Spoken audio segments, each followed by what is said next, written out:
Nagwagi ang PNP Lady Patrollers bilang kampiyon sa UNTV Volleyball League Season 3 matapos ang isang matinding tagisan kontra BFP Lady Firefighters sa Game 3 Finals na ginanap ngayong linggo, Hunyo 29 ngayong taon sa Philoil Eco Oil Center, San Juan City. Sa harap ng libu-libong taga-suporta, ipinamalas ng PNP Lady Patrollers ang disiplina, determinasyon at galing sa court na naging susi sa kanilang panalo sa winner-take-all championship match. Sa tulong ng kanilang matatag na depensa at matitinding atake, tuluyan nilang nakuha ang kampyonato mula sa katunggali na BFP Lady Firefighters na hindi rin nagpahuli sa ipinakitang tibay at puso sa laban.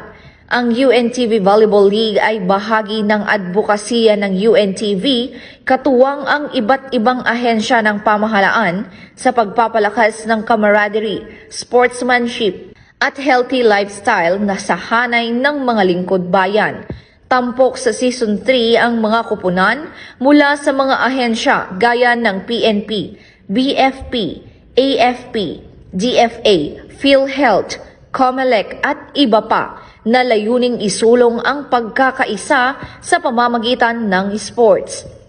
Nagsimula ang Season 3 UNTV Volleyball League noong Marso ngayong taon at katulad ng mga naunang edisyon, ang liga ay may benepisyaryong charitable institutions kung saan ang premyong cash ay inilaan para sa mga piling organisasyong nangangailangan ng tulong. Para sa mga hindi nakapanood ng live, maaaring balikan ang laban sa UNTV Sports at UNTV News, Facebook at YouTube channels.